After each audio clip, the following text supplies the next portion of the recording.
Okay అండి. అసలు మీకు ఇప్పటివరకు మీరు ఏది టెర్రర్ హేమ, ఒక గయ్యాలి హేమ, ఒక లడలడ మాట్లాడే హేమ అని ఇప్పటివరకు చూశారు. మన ఇంటర్వ్యూలో ఒక మంచి భార్య, మంచి తల్లి, మంచి ఒక హెల్పింగ్ హ్యాండ్ హేమని మీకు చూపించే ప్రయత్నం చేస్తాను నేను. అండ్ మనకు మామూలుగా జనరల్గా మనుషులలో మనము ఒక నాణానికి ఒకవైపే చూస్తుంటాం. ఆ వైపు ఒకవేళ నెగిటివ్గా ఉంటే కనుక ఇంకా నెగిటివ్ యాంగిల్లోనే మనము ఆ వ్యక్తుల్ని చూస్తూ ఉంటాము, ఇంకో వైపు చూసే ప్రయత్నం కూడా చేయము. బట్ ఈ వ్యక్తిలో మన చాలామందికి అంటే చూడంగానే ఆమె టెర్రర్గా కనబడుతుంది కాబట్టి ఒకవైపే మనం చూస్తూ ఉంటాము, మిగతా వైపు ఏంటన్నది మరి ఆవిడ మాటల ద్వారా తెలుసుకుందాం. Welcome again. మెంటల్గా బాగా ప్రిపేర్ అయ్యారా? మన దగ్గర సఫిషియెంట్ టైం ఉందా? టైం డెఫినెట్గా ఉందండి. మీ ఇంటర్వ్యూ అనేసరికి నేను బాగా ఫిక్స్ అయ్యి వచ్చాను, నో ప్రాబ్లం. అండ్ మంచి స్ట్రాటజీ తోటి వచ్చినట్టున్నారు. మీరు పెద్ద ఇంటలెక్చువల్ అండి. మీరు నాకు దాని మీనింగే తెలియదు. మీతో ఇంటర్వ్యూ అంటే నేను ఎంత టెన్షన్గా ఉంటానో ఆలోచించండి. ఇదంటేనే నాకు చాలా బాధ వేస్తుంది చాలా మంది ఇలా అంటే. ఎందుకంటే నేను భయపడుతూ టెన్షన్ తోటి ఇంటర్వ్యూలు వస్తే నాకు ఇన్సల్ట్గా ఫీల్ అవుతాను. నేను అదేదో ప్రెస్టీజియస్గా ఫీల్ అవ్వను నేను. ఓ అవునా, సరే కానివ్వండి. ఫ్రెండ్లీగా రావాలి నా ఇంటర్వ్యూకి. ఓ అవునా, అందుకే కదా ఇంతసేపు కూర్చోబెట్టినా ఇంకో అరగంట తర్వాత ఇంటర్వ్యూకి బాగా ఫిక్స్ అయ్యి వచ్చినా కూడా ఓకే అండి బాగా ఫిక్స్ అయ్యి వచ్చాననే చెప్తున్నాను కదా. Okay okay. ఇంతకీ ఏంటి కొత్త గెటప్ గుండు? ఒక 2 months బ్యాక్ తిరుపతి వెళ్ళాను. ఎప్పటి నుంచో 2-3 years నుంచి అనుకుంటున్నాను, దేవుడికి నాకు చాలా ఇచ్చిన మా దేవుడికి ఏదోటి ఇచ్చేయాలని, ఇది ఇవ్వాలని అనుకున్నాను. కానీ విగ్ సెట్ కాక అట్లా ఇవ్వలేదు. ఒక ఫైన్ డే ఎందుకో తిరుపతి వెళ్ళాం, సడన్గా ఇవ్వాలనిపించింది. నైట్ 10:30కి ఆయన పిలిచి మొత్తం ఇచ్చేసాను. విగ్గు కొనలేదు, షూటింగ్స్ గురించి ఆలోచించలేదు, ఏమో అలా అనిపించింది, ఇచ్చేసి వచ్చాను.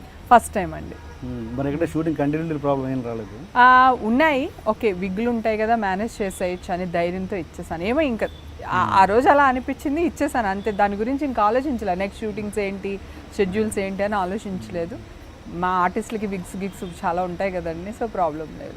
First of all thanks. ఎందుకంటే నేను ఏ ఇంటర్వ్యూకి అయినా కూడా గుండుతో కనబడితే కనుక నేను ఇంటర్వ్యూ తీసుకోను అని చెప్తే అయ్యో మీకోసం ప్రతి చోటికి నాకు ఇష్టం లేకపోయినా విగ్గు పెట్టుకుని వెళ్ళాను తెలుసా అండి.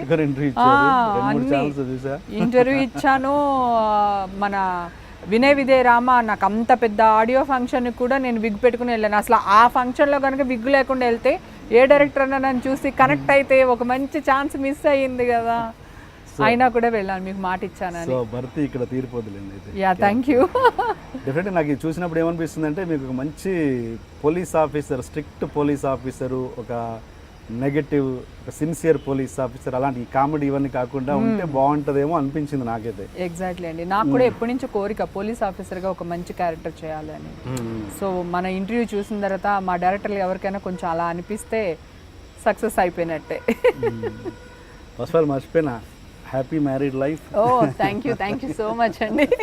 నేను ఇదంతా ఏంటి జాన్ గారిని కూడా పిలిచాను, చాలా కష్టపడ్డాను, ప్రయత్నం చేశాను, కానీ పాపం ఆయన కొంచెం మొహాట్ వస్తుందండి చాలా. అసలు ఇది వరకు మొగుడు పెళ్ళమ్స్ షోస్ అట్లా వచ్చినాయి కదా, భరద్వాజ గారు కూడా ఫోన్ చేసి అడిగారు, జాన్ నా కోసం రా జాన్ అని. అన్నయ్య ప్లీజ్ అన్నయ్య నేను రాలేను అన్నయ్య అని మొహమాటం అనమాట. నాకు వస్తారని కొంచెం 50% మాట ఇచ్చారు, బట్ ఫైనల్గా ఫోన్ కట్ చేశారు జాన్ గారు. పాపం మీరు ఇలా అన్నారంటే ఇంకా టెన్షన్ పడిపోతారు. రానని చెప్పొచ్చు కదండి, ఫోన్ కట్ చేస్తే ఎట్లా నన్ను ఇన్సల్ట్ చేసినట్టు కదా మీరు. అయ్యయ్యో లేదండి, అంటే మీ మీద భయంతో వచ్చిన గౌరవంతో వచ్చిన ఏదో అంటారు కదా, దానివల్ల ఆయన ఎత్తుండరు, ఇంకెలా చెప్పాలో తెలియక అంతే తప్ప. సరే మీకు కూడా హ్యాపీ మ్యారీడ్ లైఫ్ అండి. ఓకే అండ్ ఇంతకు నా చేపల పులుసు తెచ్చారా లేదా? తెచ్చానండి డెఫినెట్గా. ఒకసారి నాకు కొంచెం అది గిన్నె ఇచ్చేయండి. ఇక్కడ చేపల పులుసు చాలా చాలా బాగా చేస్తారని, అందుకని నేను పర్టికులర్గా అడిగాను. ఇంటర్వ్యూకి వచ్చే ముందు నాకు మామూలుగా ఆవిడ మ్యారేజ్ గిన్నె ఉంది చూడండి, గిన్నె ఉంది అక్కడ, ఎక్కడ పెట్టా ఆ కవర్ తీయండి. Yes thank you so much.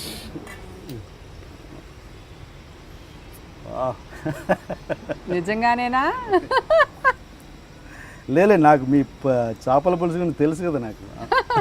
మా ఇంట్లో అన్ని రకాలు బాగా చేస్తామండి. నాకు పెట్టడం ఇష్టం. మీరే పక్కన పెట్టుకోండి, నేను మళ్ళీ పట్టుకెళ్ళిపోయాను అనుకుంటారు ఆడియన్స్. ఆడియన్స్ కదా. ఏ మీరు అలా చూస్తున్నారేంటి? మీకేం ఉండదు లేదు, నేను ఒక్కనే తింటాను. అదే బాబు, అదే అది నా భయం. ఆయనకి దాచిపెట్టుకుంటున్నాడు. లేదు, ఆయనకు కూడా సరిపోతుంది, మీరు ఒక్కడే అంత తినలేరు. రైట్, నైట్ కలిసి తిందాం. అమ్మాయిని కూడా తీసుకురమ్మని చెప్పాను, అమ్మాయిని కూడా వద్దన్నారు. ఎగ్జాక్ట్లీ అండి. అంటే జాన్ గారు ఎలాగ మొహమాట అసలు రారు. పాపని ఎందుకు తీసుకురాను అంటే, నా కూతురు అని తెలియనంతసేపు తను ఫ్రీ బర్డ్ అండి. వన్స్ మీడియాలోని, వెబ్ మీడియాలోని ఈషా పలానా అమ్మాయి మా కూతురు అని తెలియగానే ఆ అమ్మాయి రెక్కలు కట్ చేయాల్సి వస్తుంది. అవును, ఆవిడ ఫోటోలు ఉన్నాయిగా వెబ్ సిరీస్. అవి చిన్నప్పుడు ఫొటోస్ ఉన్నాయండి. మ్యాక్సిమం తను 16 ఇయర్స్కి వచ్చిన తర్వాత నేను అసలు ఎక్కడికి తీసుకురాలేదు. ఎక్కడ ఏ ఫంక్షన్స్కి, ఫిలిం బేసిక్ ఫంక్షన్స్కి, దేనికి తీసుకురాలేదు. యాక్టింగ్ ఇంట్రెస్ట్ లేదా? ఇంట్రెస్ట్ లేదు. యాక్టింగ్ ఇంట్రెస్ట్ ఉంటే పోనీ ఏమన్నా కొంచెం ఎంకరేజ్ చేసేదాన్ని, తనకి ఇంట్రెస్ట్ లేదు. అదే కాకుండా నేను ఎందుకు అంటున్నానంటే, ఇప్పుడు నేను డ్రింక్ చేయనండి, కానీ నాకు పబ్స్కి వెళ్ళడం ఇష్టం, డాన్స్ చేయడం ఇష్టం, అల్లరి చేయడం ఇష్టం, గోల్ చేయడం ఇష్టం. కానీ ఈ మీడియాలు వీటి వల్ల ఏంటంటే వెళ్ళలేను. నా కోరికలు కొన్ని చంపుకోవాల్సి వస్తుంది. నాకు ఫుల్గా ఫ్రీడమ్గా తిరగడం ఇష్టం. ఓకే, అయ్యో హేమ ఇలా తిరుగుతుంది, లేకపోతే హేమ ఇక్కడ ఉంది అక్కడ ఉంది, ఏదన్నా వేస్తారు గాసిప్స్, ఎందుకు వచ్చిన గొడవ అని మనకున్న కొన్ని ఇష్టాలని చంపేసుకోవాల్సి వస్తుంది.